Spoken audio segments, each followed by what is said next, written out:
अब तक आपने सुना कि कावेरी जी अपनी तीनों बेटियों ईशा, मोहिनी और सुहाना की शादी 3 घर जमाई लड़कों के साथ करवा देती है। उन्हें लगता है कि ये लड़के शायद घर का कामकाज संभाल लेंगे, लेकिन उनके तीनों घर जमाई बहुत आलसी थे। वो नौकरी भी नहीं करते थे और बाहर का काम भी नहीं। कावेरी जी ने अपनी बेटियों से कहा कि वो प्रेगनेंसी का बहाना बनाकर अपने पतियों को सबक सिखाए। अब सुनिए आगे। मम्मी, आपने जैसा कहा था हमने वैसा ही किया, लेकिन देखिए ना, विवेक का हाल तो वैसा का वैसा ही है। घर में ना सुबह का नाश्ता बनता है और ना खाना। नौकरी पर जाने की बात करूं तो खाने को दौड़ते हैं मुझे। हाँ मम्मी, मैंने भी सुमित को कितनी बार कहा कि अगर नौकरी नहीं करनी तो कोई छोटी सी दुकान ही खोल लो। घर का खर्चा कैसे चलेगा? देखो दोपहर के 12 बजने आए और जनाब अभी तक सो रहे हैं। हाँ मम्मी, ईशा और सुहाना ठीक कहती हैं। अविनाश का भी यही हाल है। जब मैंने अपनी प्रेगनेंसी के बारे में कहा तो मुझसे कहने लगा, अरे दूसरी लड़कियां तो 9-9 महीने तक नौकरी करती है, बस डिलीवरी के टाइम छुट्टी लेती है। मोहिनी, तुम भी नौकरी करो। अब मुझे कहाँ नौकरी मिलेगी? मम्मी बताओ अब मैं क्या करूँ? हे भगवान, क्या सोचकर घर जमाई दामाद लाई थी मैं कि मेरी बेटियां मेरे पास रहेंगी और खुश रहेंगी, लेकिन इन आलसी दामादों ने तो हमारी जिंदगी को भी प्रॉब्लम में डाल दिया है। मैं तो कहती हूँ मम्मी, हम लोग वापस अपनी जॉब पर जाना शुरू कर देते हैं। बता देते हैं इन लोगों को कि हमने प्रेगनेंसी का बहाना किया है। नहीं नहीं बेटा, ऐसी गलती भी मत करना। अगर तुमने ऐसा किया तो इन तीनों की आदत और खराब हो जाएगी। अरे आज नहीं तो कल कभी तो तुम प्रेग्नेंट होगी, तब वापस यही प्रॉब्लम आएगी। तब क्या करोगी तुम तीनों? हाँ मम्मी, आपकी बात तो बिल्कुल सही है। इन लोगों को तो सुधारना ही पड़ेगा। लेकिन कैसे? अपने बच्चों के आने की खबर सुनकर भी इन लोगों पर कोई असर नहीं हो रहा। पैसे कमाने के लिए घर से बाहर निकलना ही नहीं चाहते ये तीनों। अब मेरे दिमाग में एक प्लान आया है। तुम तीनों चिंता मत करो, उन तीनों को बुलाओ, फिर मैं बात करती हूँ। थोड़ी देर बाद कावेरी जी अपने तीनों दामादों को सामने बुलाकर अपनी बात कहना शुरू करती हैं।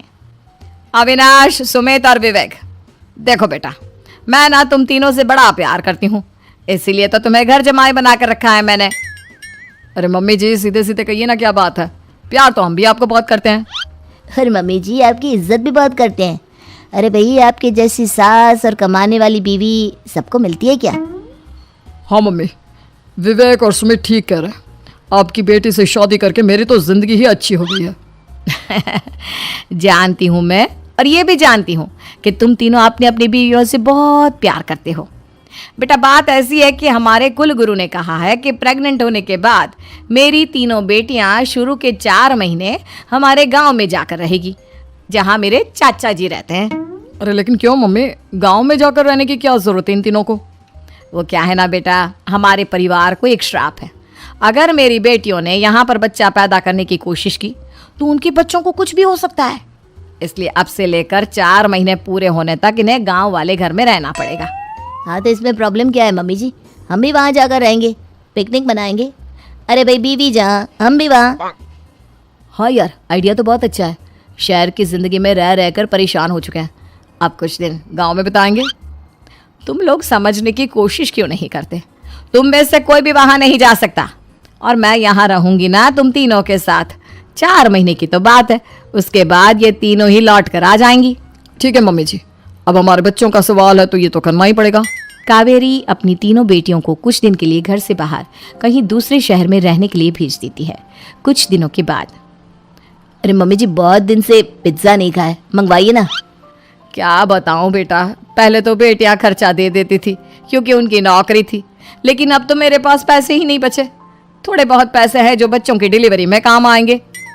लेकिन मम्मी जी, आपकी बेटियों को वापस आने में तो अभी बहुत वक्त बाकी है। वही सोच सोच कर परेशान हो रही हूँ। सोच रही हूँ कल से दूध भी बंद करवा देती हूँ। अब दूध वाले को देने के लिए पैसे भी तो नहीं है ना। अरे नहीं नहीं मम्मी जी, अगर दूध भी बंद करवा दोगी तो मुझे चाय कहाँ से मिलेगी? और चाय के बिना मैं तो मर ही जाऊंगा। क्या करूं बेटा, इसके अलावा हमारे पास कोई ऑप्शन नहीं है। मेरे पास पैसे ही नहीं बचे। इस तरह कावेरी जी धीरे धीरे अपने तीनों दामादों को पैसे देना बंद कर देती हैं और घर में खाने पीने की चीजें लाना भी बंद कर देती है। अब वो तीनों बुरी तरह से परेशान होने लगे थे और इसलिए एक दिन तीनों प्लान करके घर से बाहर निकलते हैं और बाजार में जाने के बाद, यार अच्छा खाना खाए हुए कितने दिन हो गए, पता नहीं कब अच्छा खाना मिलेगा। हमारी बीवियों के जाने के बाद तो हमारी हालत भिखारियों जैसी हो गई है यार। कुछ भी हो, मुझे तो आज पिज्जा खाना ही खाना है। जेब में 1 रुपया नहीं है और पिज्जा खाएगा, कहाँ से आएंगे पैसे? अरे देख वहाँ सामने बोर्ड पर क्या लिखा हुआ है, कंप्यूटर पर काम करने के लिए एक आदमी की आवश्यकता है। भाई मैं तो जा रहा हूँ, काम करूँगा और शाम तक पैसे लाकर आराम से पिज्जा खाऊंगा। जा जा, तुझे कोई काम नहीं देने वाला, हम तो घर जा रहे हैं। चल भाई सुमित। सुमित और अविनाश वहां से चले जाते हैं और विवेक उस कंप्यूटर शॉप पर सारा दिन काम करके 5,000 रुपए कमाकर घर लौट कर आता है और अपने खाने के लिए अच्छी अच्छी चीजें भी लेकर आता है। ये देखकर विवेक और सुमित के दिल में भी कुछ पैसे कमाने की इच्छा जागती है। अरे सुबह सुबह कहाँ चल दी है तुम? मम्मी जी एक बहुत अच्छी जगह मिली है, कंप्यूटर पर काम करने के 5,000 मिले थे कल मुझे। अगर रोज काम करूंगा तो पूरे 40,000 की तनख्वाह। अरे वाह, ये तो बहुत अच्छी बात है दामाद जी, आपको जाना ही चाहिए। सुमित और अविनाश विवेक को इस तरह तरक्की करते देखकर परेशान हो जाते हैं और वो दोनों भी काम की तलाश में निकल पड़ते हैं। धीरे धीरे उन दोनों को भी काम मिल जाता है। अब कावेरी के तीनों दामाद छोटी मोटी नौकरी करके अच्छा पैसा कमाने लगे थे। एक दिन कावेरी उन्हें अपने पास बुलाती है। अरे वाह, विवेक 40,000 कमा लेता है, अविनाश 60,000 और सुमित तुम भी 40,000 के आसपास कमा ही लेते हो। कुल मिलाकर तुम अच्छे खासे पैसे कमा रहे हो बेटा। हाँ मम्मी जी, बहुत मजा आता है जब महीने के एंड में मोटी रकम हाथ में आती है। पूछिए मत मम्मी जी, घर में रहकर रोटी बना बनाकर और तो जैसा महसूस होने लगा था मुझे तो। हाँ बेटा, तुम तीनों की बात तो बिल्कुल ठीक है। और जानते हो, अब तुम तीनों की पत्नियां भी वापस लौट कर आने वाली है। लेकिन मम्मी जी अभी तो उन्हें गए सिर्फ 2 महीने हुए हैं, आपने तो कहा था वो 4 महीने के बाद लौट कर आएंगी। ऐसा कुछ नहीं है बेटा, मैं सिर्फ तुम तीनों को सबक सिखाना चाहती थी कि आदमी घर में बैठकर बीवी की कमाई खाता हुआ अच्छा नहीं लगता। इस दुनिया में हर इंसान को मेहनत करनी चाहिए, काम करना चाहिए, चाहे वो औरत हो या आदमी, ताकि अपने परिवार को संभाल सके। कावेरी की बात सुनकर उन तीनों को अपनी गलती का एहसास होता है और कावेरी उन्हें सच बता देती है कि ईशा, सुहाना और मोहिनी शहर में ही कहीं दूसरी जगह रह रहे थे। शाम के वक्त उन तीनों की पत्नियां लौट कर आ जाती है और कावेरी जी का परिवार एक खुशहाल परिवार की तरह रहने लगता है। दोस्तों वीडियो अच्छा लगे तो शेयर कीजिएगा, कमेंट करके बताइए, लाइक कीजिएगा और सपोर्ट कीजिएगा। बहुत मेहनत लगता है वीडियो बनाने में। Thank you so much.